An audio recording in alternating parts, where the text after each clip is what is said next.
posse, num conflito de terra, eu falo desse conflito, eu não posso utilizar ferramentas muito ásperas, muito conturbadas. Eu não posso aí permitir com que o juiz ele possa se valer de ferramentas muito agressivas. Então o juiz ele tem que tomar a decisão judicial, mas de uma forma proporcional e razoável a um tipo de demanda, a um tipo de busca que se tem feito na prestação jurisdicional. O outro princípio que também a gente analisa dentro da leitura do artigo 8º é o princípio da legalidade. Esse princípio da legalidade, ele está também no artigo 5º da Constituição, né? No artigo 5º da Constituição, inciso 2º, ele fala que nenhuma pessoa vai ser obrigada a fazer ou deixar de fazer algo senão em virtude da lei. Então, todas as regras que o juiz vai estabelecer no processo, todas as regras que estão aí dentro da relação processual, a gente vai estar aí em acordo com a lei. Então, tudo aquilo que o juiz determinar, ele vai ter que determinar de acordo com a lei, sob pena de violação do princípio da legalidade. O outro princípio que também está no artigo 8º é o princípio da publicidade. Esse princípio da publicidade diz que todas as decisões processuais elas devem ser públicas, elas devem aí ser de notório conhecimento, de ambas as partes, elas têm que ser públicas, né? Porque a publicidade, fazendo com que a publicidade exista, vai existir também a ciência, né, da pessoa que está sendo processada. Então a publicidade existe para que os atos processuais possam ser conhecidos, né? E aí a pessoa possa exercer o seu contraditório e ampla defesa. Vamos supor que o juiz conduza um processo, mas não publique esses atos processuais. Ele vai estar ferindo princípios do contraditório e da ampla defesa. Então, todas as decisões judiciais elas têm que ser públicas, com base no artigo 8º. O outro princípio também que está dentro do artigo 8º do nosso texto constitucional diz respeito ao princípio da efetividade das decisões judiciais. O que significa dizer que as decisões têm que ser efetivas? O Código de Processo Civil ele estabelece que o juiz, ao julgar um conflito, ao analisar um conflito, ele tem que trazer decisões efetivas, decisões que buscam realmente resolver aquele conflito trazido para o judiciário. Então a efetividade ela diz respeito a isso, né? A possibilidade de resolver por completo esse conflito que foi trazido para o judiciário. E ela está no artigo 8º do nosso texto constitucional. Caminhando aí dentro dos princípios processuais, a gente vai ver que lá no artigo 11 do nosso Código de Processo Civil existe aquilo que chamamos de decisão motivada, né? Princípio da motivação das decisões judiciais. Esse princípio, ele estabelece que todas as decisões judiciais, ainda que mais simples, elas precisam estar motivadas, elas precisam estar fundamentadas de acordo com a lei. Ela precisa estar fundamentada de acordo com a lei, de acordo com a Constituição, para que eu não possa ter decisões sem embasamento legal. Então, o artigo 11 ele estabelece que o juiz, ao redigir as suas decisões, os seus decretos, os seus despachos, eles têm que motivar suas decisões sob pena de violação do princípio da motivação. Esse princípio também é um princípio constitucional. Além de estar no artigo 11 do Código de Processo Civil, ele está no artigo 93, inciso 10 da Constituição.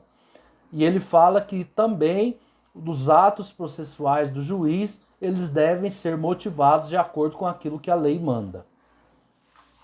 Caminhando aí também no princípio muito importante, que está no artigo 12 da nossa Constituição, eu tenho o princípio da cronologia.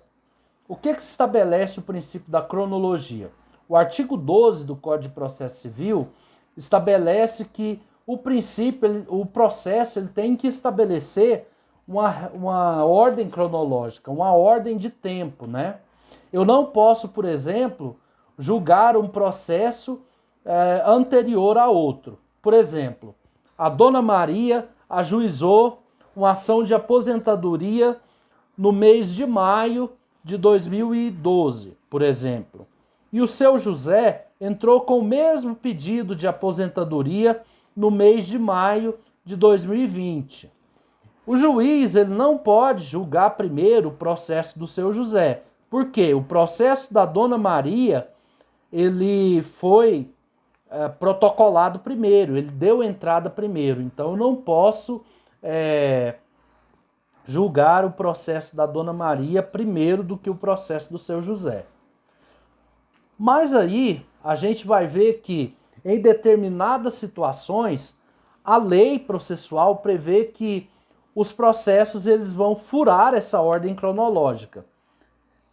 Eles vão furar essa ordem de cronologia, eles vão passar na frente em algumas situações, como pessoas maiores de 80 anos e 60 anos, quando a matéria envolver medidas liminares e outras questões que a gente vai estudar no decorrer do Código de Processo Civil. O outro princípio, pessoal, que é muito importante também, é o princípio da imparcialidade. O que significa que o juiz vai atuar com imparcialidade? O juiz ele não pode analisar o processo de acordo com motivações pessoais, de acordo com motivações particulares. Ele não pode pender para nenhum lado, autor e réu, senão de acordo com aquilo que foi produzido durante o processo. Eu não posso atuar, por exemplo, de acordo com convicções pessoais. Por exemplo, a gente viveu aí uma situação que está muito comum na mídia agora essa semana, que foi a questão da interrupção da gravidez de uma menor no estado do Piauí. O juiz ele não pode, por exemplo, decidir essa questão de acordo com a motivação religiosa dele, se ele é pró-vida ou pró-aborto. Então ele tem que agir de acordo com aquilo que a lei permite, de acordo com aquilo que a lei confere dentro do ordenamento jurídico. Então ele tem que fundamentar as decisões judiciais não de acordo com aquilo que ele tem de convicção pessoal, não de acordo com aquilo que ele tem de relação de amizade entre uma parte, seja autor ou réu. Então ele tem que analisar aquilo de uma forma neutra, de uma forma que não prejudique nenhuma das partes e possa ter uma decisão neutra, uma decisão imparcial. Então, pessoal, passado esse estudo dos princípios processuais, tanto os de ordem constitucional quanto os de ordem particular do Código de Processo Civil, a gente vai estudar agora os artigos 13 a 15 do Código de Processo Civil, que vai falar da aplicação da Lei Processual Civil no tempo e no espaço. Pessoal, quando a gente fala de aplicação da Lei Processual Civil, a gente fala de onde vai ser aplicada essa Lei Processual Civil e quando vai ser aplicada essa Lei Processual Civil. Então, pessoal, quando a gente fala de aplicação da Lei Processual Civil no espaço, a gente está falando de território, de dimensão territorial que essa Lei Processual Civil vai ser aplicada. Então, quando a gente fala de aplicação de Lei Processual Civil no espaço, a gente tem que ter noção de que o artigo 16 do Código de Processo Civil vai nos dizer que a lei processual ela deve ser aplicada em todo o território nacional. Então só vai haver um Código de Processo Civil só vai haver leis processuais civis, né, uma única lei processual civil, e essa lei processual civil ela vai ser aplicada em todo o território nacional, né? Mas também existem os tratados internacionais e existem as convenções internacionais.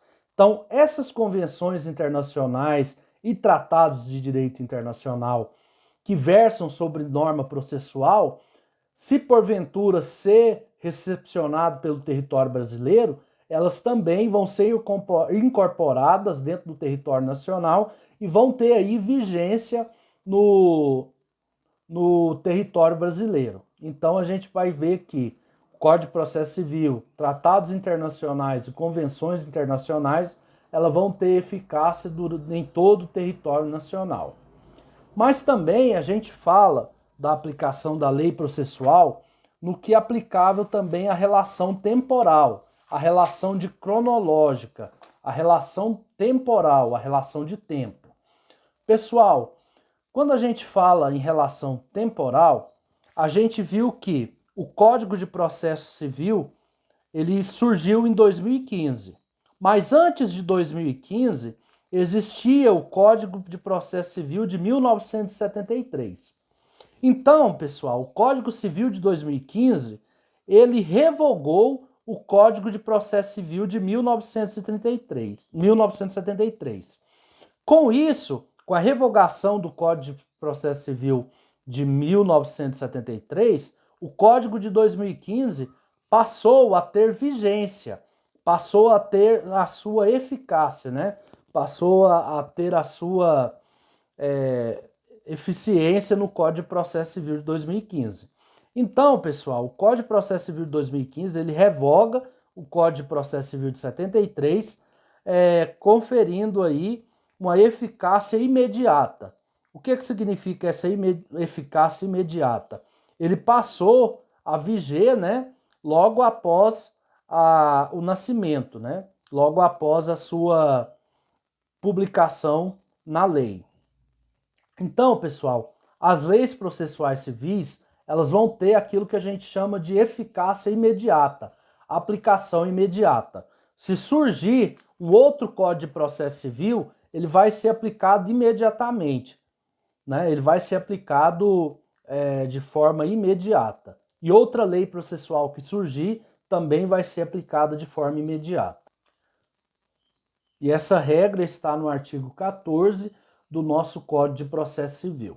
Então, pessoal, para a aula de hoje nós aprendemos os princípios constitucionais do processo, aprendemos que existem princípios de ordem constitucionais e de ordem processual, vimos aí o artigo 1º ao artigo 15 do Código de Processo Civil e vimos também a aplicação processual da Lei Processual Civil no tempo, né, e no espaço.